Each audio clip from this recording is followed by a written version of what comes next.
I've had a loss of great pain and trauma in my life. I've had 3 traumas in my life, and I'd love to share them with you now. It started when I was 16 and my mother died of cancer. I loved my mum. My heart was broken, I didn't know what to do. And then my father abandoned me, and he left me to live with my auntie and uncle and 3 children. I felt so alone. Now I had no mother and no father. It was a terrible, terrible time. A couple of years later, I married a young man, and we had 2 children. We had a daughter and a son. He was a really good man. In my daughter's teenage years, though, she mixed with the wrong people and she got on drugs. And often she would disappear for months on end and we didn't know where she was. That was the time that I was told about Jesus. And I became a Christian, and I discovered then that I could give all my cares and my worries to him. And it just made life so much easier for me, especially as a mum who doesn't know what's happening with their daughter. It was wonderful when my daughter came home after being away for some time, because she also met Jesus, and it just made me so happy. We could talk about him and share our life together again when we couldn't when she was on drugs. My daughter moved into a house with some other young people, but unfortunately she met a young man and he was still on drugs. They had 2 children. She had a daughter and a son. But when the relationship didn't turn out, she decided to leave and she took her children on a holiday. While she was away, her car broke down and someone told her to go and stay in a women's refuge. But really, she shouldn't have been allowed to stay in that refuge because she wasn't under any threat, but it was going to be demolished a week later, so the supervisor let her come in. There was only one other occupant in that place who had 2 small boys of her own. But the day that Danielle was prepared to come back home, the woman broke into her room with a kitchen knife and brutally murdered my daughter. She kidnapped her 2 children and took Danielle's car and all of her belongings and her identification. That happened at 1 a.m. in the morning, and they didn't locate us until 8 p.m. that night. We didn't know what to do, but we knew that we had to get to our grandchildren as soon as possible. So we hired a pilot and a small plane, and my husband, myself and my son flew straight to where our grandchildren were. They had seen their mother being murdered, and they were in a car with this strange woman for such a long, long time. When we arrived at my brother's house where they were obviously totally traumatised. We knocked on the door, and my little grandson, who wasn't quite 2, was still awake at 1 a.m. the next morning. He looked up and he saw us, and he looked at my husband, and I will never forget the traumatised look on his face, ever. He was distraught, and when he saw us, the relief that swept over him was something that I will never forget. Unfortunately, the father went for custody of the children, but we knew that he wasn't capable to bring them up. Thankfully, we did have that opportunity, but the way that I found out was something that God allowed for me, and it was in a dream one night. In that dream, I dreamt that I could hear my daughter laughing. And I shook my husband, and with that, my daughter stepped through a door. And she was beaming, she was smiling, she was glowing. And that amazed me because of the way that she'd been murdered. And I was so pleased to see that she seemed happy. And then she said to me, Mum, she said, don't worry about the way it happened. There's no pain or suffering here. And then she said to me, Mum, you should see my house.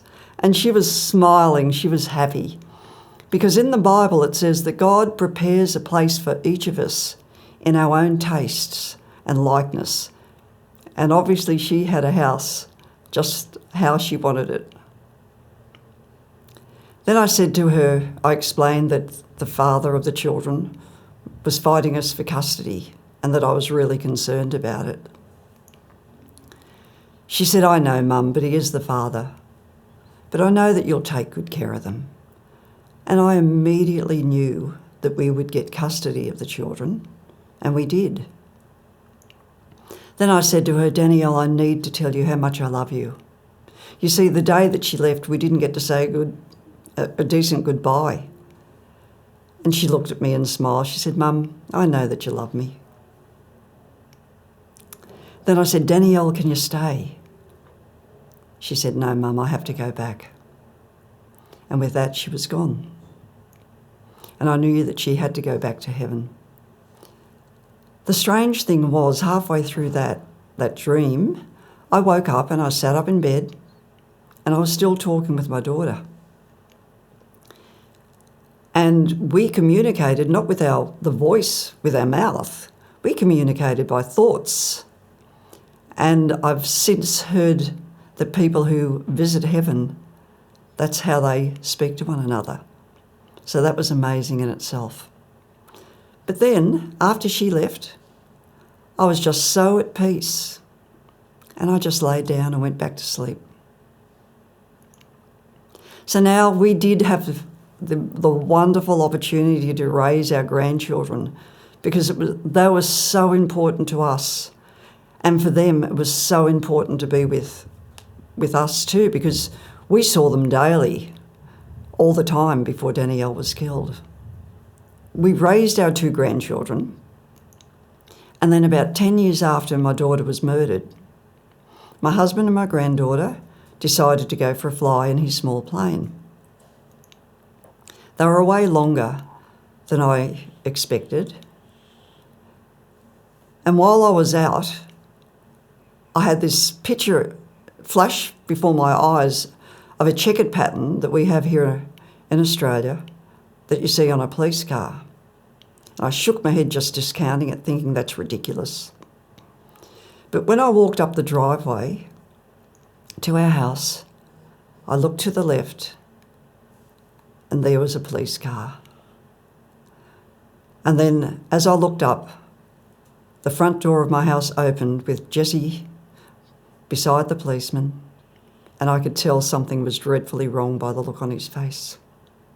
I screamed out at him, don't say anything, this has happened before. I knew the news was going to be bad. I'd been through this before. I didn't want to hear it. When I went inside, he told me that both my husband and my granddaughter had gone down in the plane and they'd both been killed on impact. Again, I was thrown into turmoil, into the whole long process of grief again. I didn't know which way was up. I didn't know which way to turn. I was shattered. I was brokenhearted. I didn't know what to do.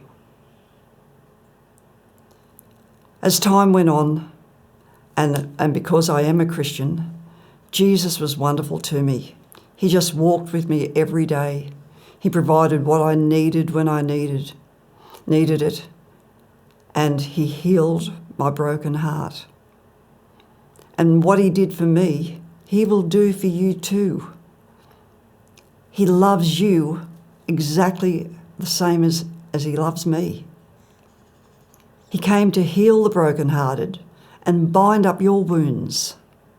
He went to a cross and died a horrible, horrible death so that you could be forgiven of your sins, so that you could be washed clean and live a life free of worry, pain, grief, and hardship.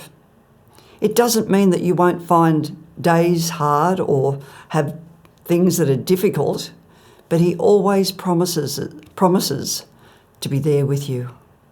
He never leaves you, ever. He will walk beside you every minute of every day. That's how good he is. He's such a loving God. And I can tell you that he has helped me through my life every single day. If you want to know Jesus, and if you need to know him so that he can help you through your life as well and all the different things that you have to face every day, then I would just ask you, if you would like to know him, just to say this prayer out loud after me. Jesus, I know that my life has been difficult and I've done many, many things that are wrong. But I'm asking you to forgive me of everything that I've done and help me today to become a Christian so that I can know you. Thank you for forgiving me today of all those sins and washing me clean. Thank you for helping me for the rest of my life from this day forward. If you have prayed that prayer, you have become a child of God, and you are now in his family, in the family of Jesus. It's important to mix with other believers so that you can walk on this new journey and grow. And to read the Bible, if you don't have a Bible, we can provide a free Bible. Everything that Jesus did for me, I know that he will do for you because he loves you just as much as he loves me. He's such a loving God, and he's a God that lives. He's not a dead God. He's a God that you can talk with every single day. He is there. He's right there beside you.